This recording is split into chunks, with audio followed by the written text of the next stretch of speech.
What's up, everybody? Captain Gino here with Tyler. We're going to bring you the fishing report for the Harris Chain of Lakes. I know I've been a little inconsistent in content for you guys. I want to apologize. I'm very thankful for your guys' continued support. I've since found a solution. Tyler started a business editing videos, and that is going to save me. So he's going to be doing my edits here moving forward. He just edited the video for me on the St. Johns River. This will allow me to give you guys more consistent content, and hope to keep you guys in the know so you can catch more fish next time you're on the lake. Not to dwell too much on it, but if you have a GoPro laying in your boat and you have footage you've been unable to edit and you'd like to get something like that done, Tyler has a ton of different packages worked out, and it's super, super, super affordable, and it can help that thing from going to waste. All right, so let's get down to business. Yeah, let's get into the fishing report. So I'm going to get real technical with you guys briefly, and I'm going to go over the water clarity, the dissolved oxygen levels, water flow for all of the lakes on the chain, right? Starting with flowing water. Last week, the Bouclaire was at 4.48 cubic feet per second. Not a whole lot. It's since moved up a little bit. Still pretty slow at 5.42 cubic feet per second. The Apopka Canal, 27.5 last week. This week it's at 0. The reason being, they're releasing water because they want to do some spraying. They're doing heavy spraying over in Apopka. If you guys seen the news, a couple helicopters crashed there yesterday while trying to spray herbicides. They're currently over there torching everything as we speak. Since they've gotten the water down low enough to be able to hit all that grass, they've stopped the flow there. They're at 0 cubic feet per second right now. The Haynes Creek Burrell Lock and Dam has slowed from 94.8 last week to 32.2 cubic feet per second right now. Still enough to catch fish. I really like it over there when it's like at 100, 150 cubic feet per second, but you still have enough to hold them over there. Tyler and I were over there, was it yesterday?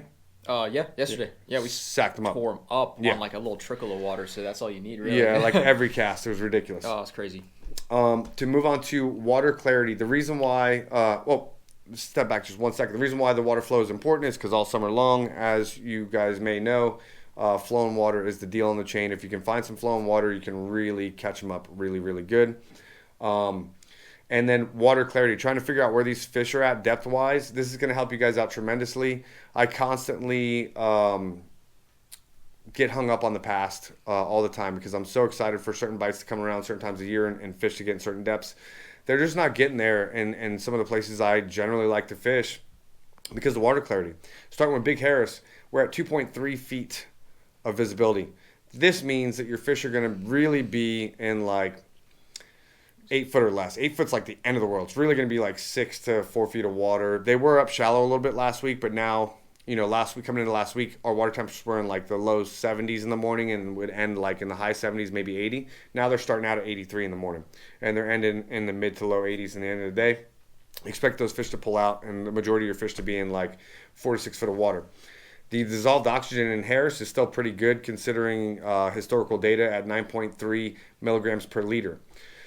Little Harris, water clarity is a little bit better at 2.6 feet. The dissolved oxygen is at 6 milligrams, which is not great based on historical data and is one of the lower dissolved oxygen on the chain. Dehmin, their clarity is 1.43. As expected, it's always nasty over there. Their dissolved oxygen is not too bad at 9.96 milligrams per liter.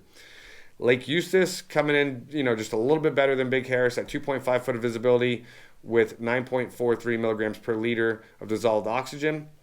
Dora, clarity 3 foot. Now we're getting into something that's a little bit more reasonable with dissolved oxygen at 9.68. And which is really good based on historical data. Then we're going to have Lake Bouclaire, visibility 3.6, one of the best in the chain. It's no wonder why there's a bazillion people over there right now with dissolved oxygen at 8.99 milligrams per liter.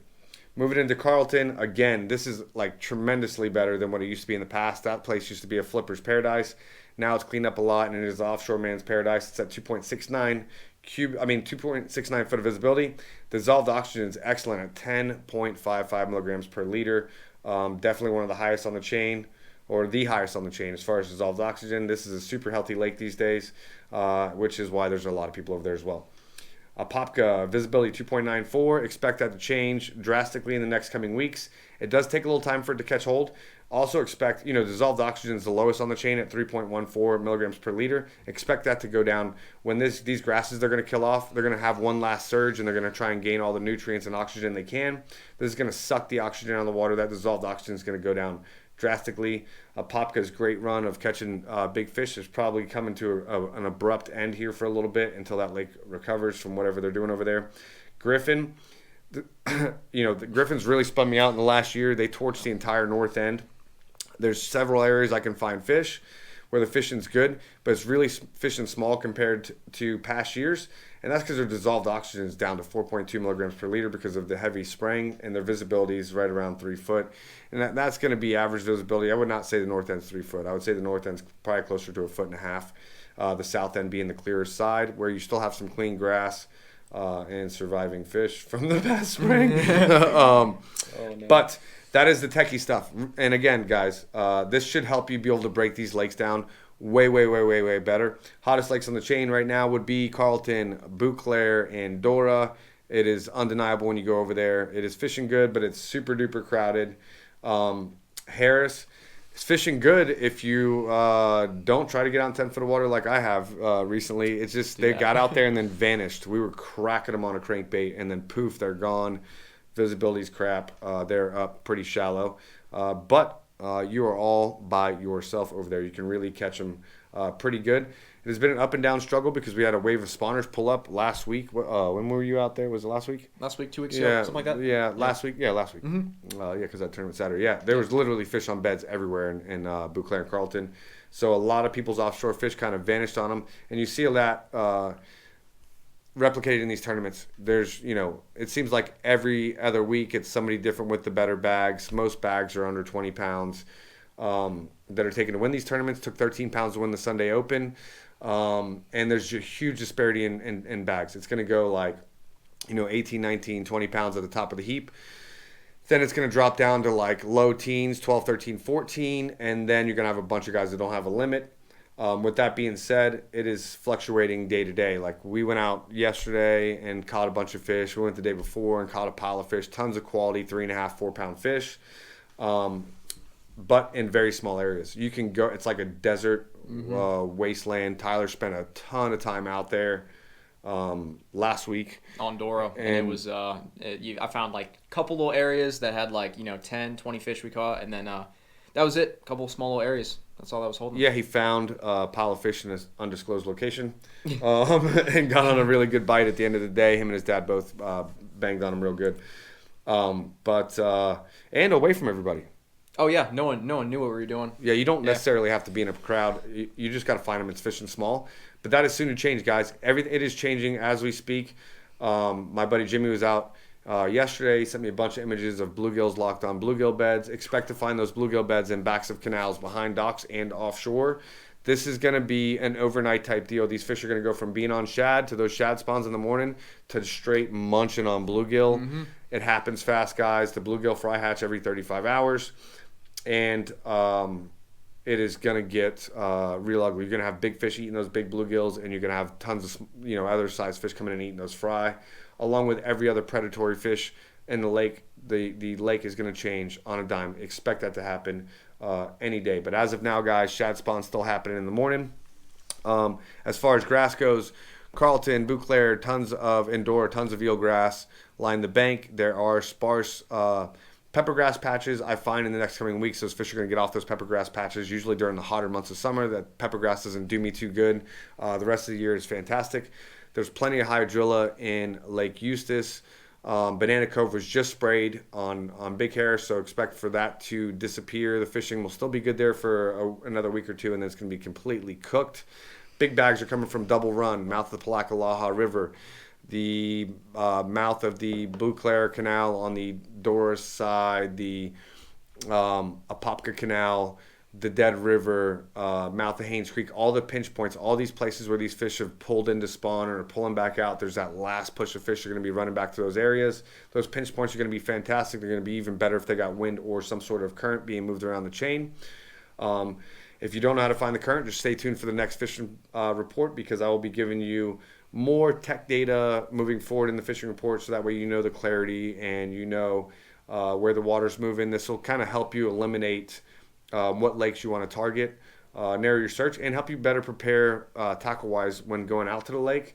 The fish have been on big baits and small baits. I get out there one day and it's like all Magnum worms and crankbaits, and then the next day, Tyler's catching them on a 4-inch drop shot and just smacking me into smithereens with that little thing.